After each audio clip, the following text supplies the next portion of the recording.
Nous allons voir dans cette vidéo comment réaliser le paramétrage de différentes couches dans un mur ossature bois.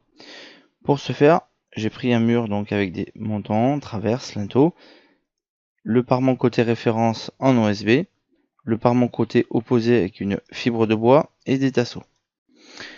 Je sélectionne tous mes éléments. Donc je vais dans le paramétrage, j'ai une partie automatique et selon fenêtre du module élément, c'est-à-dire manuel. Je vais sélectionner ma partie automatique dans un premier export. Ici, nous pouvons retrouver différentes options pour selon ce que l'on souhaite exporter. Je vais réaliser deux exports, un en automatique et un après avec la couche qui sera insérée dans chaque couche. Voilà, accepter, ok. Je lance le calcul.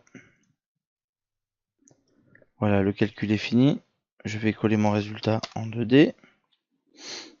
Et je retrouve ici tous mes éléments bien comme il faut. Maintenant, je vais revenir dans ma feuille de paramètres et je vais cocher cette case pour représenter ma structure derrière chaque couche. Je relance mon calcul. Mon calcul est fini. Je vais pouvoir coller le résultat ici dans le 2D. Voilà, je retrouve bien ici en trétillé mon ossature. Voilà, il y a même les débords qui sont cotés pour faciliter la pose. Voilà. Maintenant, on va voir la partie manuelle dite avec le module élément. Je vais sélectionner cette fenêtre et on voit ici qu'il y a des options qui se sont grisées et d'autres qui sont réapparues. Donc nous les verrons petit à petit. Ok. Pour ce faire, il faut que je sélectionne un type d'élément. Par exemple, je vais sélectionner l'OSB. Je vais faire la propriété, donc CTRL E. Je vais accéder au module élément, la fenêtre du module élément, réglage des couches. C'est la fenêtre qui se trouve ici. Et ici, je peux retrouver donc une partie référence et une partie face opposée. Sur la partie référence, on peut mettre jusqu'à 14 couches et la partie opposée, 14 couches aussi. Je vais recentrer, voilà. Ici, je vois donc ma partie OSB, donc j'ai qu'une seule couche côté référence, ou qui est demandée avec cotation, avec l'affichage des attributs. Je vais juste enlever l'affichage des attributs pour faire un exemple. Accepter, ok. Et je vais relancer le calcul. Le calcul est fini. Je vais le mettre dans le... Voilà. Et on peut voir ici que, effectivement, je n'ai pas d'attributs affichés donc dans mon 2D. Par contre, on peut le voir, j'ai toujours ma structure en trétillé, même ici. Pourquoi? Alors qu'elle n'était pas cochée dans ma partie ici. Voilà, ma structure étant là, elle n'est pas cochée. Pourquoi elle s'est affichée? Alors, je vais enlever les éléments. Voilà.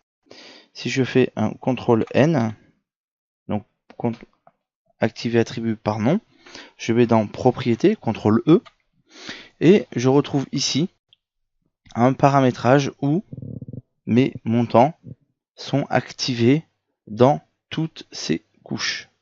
Je peux choisir, bien sûr, de ne pas les afficher. Accepter, ok. De même pour mes traverses et mon linteau.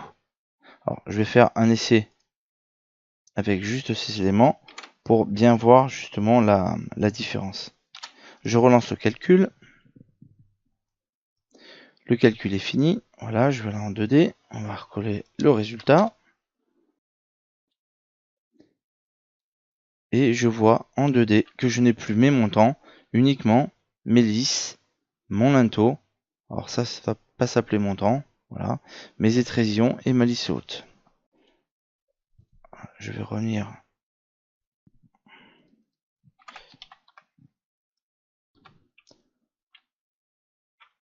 Donc j'ai une partie, un élément qui ne doit pas s'appeler montant et qui est ici. Voilà. c'est un retour de Pavaterm. Donc je peux ainsi régler couche par couche les éléments que je souhaite à partir du moment où je les paramètre dans la fenêtre donc du module élément. Je vais maintenant prendre tous ces éléments, faire CTRL E et je vais les décocher dans chaque couche. Voilà. Je ne le souhaite que dans la structure principale. Donc je devrais revenir, si mon réglage est bon, au même que celui qui était en automatique sans la couche structure en trétillé. Je relance le calcul. Voilà, le calcul est fini. Je vais coller donc ici. Donc la partie structure, c'est bon.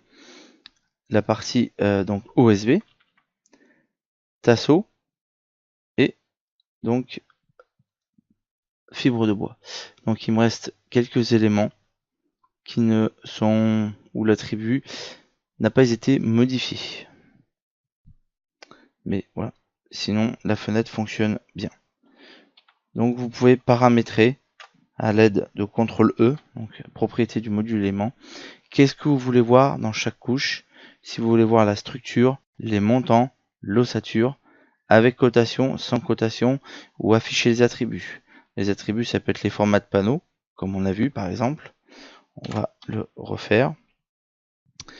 Format de panneau, donc CTRL E. Je peux lui dire que je veux mes attributs, accepter, voilà. Et je vais relancer mon calcul. Le calcul est fini. Je vais coller mon résultat en 2D. Voilà. Et j'ai bien mes formats de panneaux qui s'affichent sur ma partie USB. Vous pouvez paramétrer ainsi différentes couches et faire ce que vous souhaitez afficher avec tel ou tel type d'élément.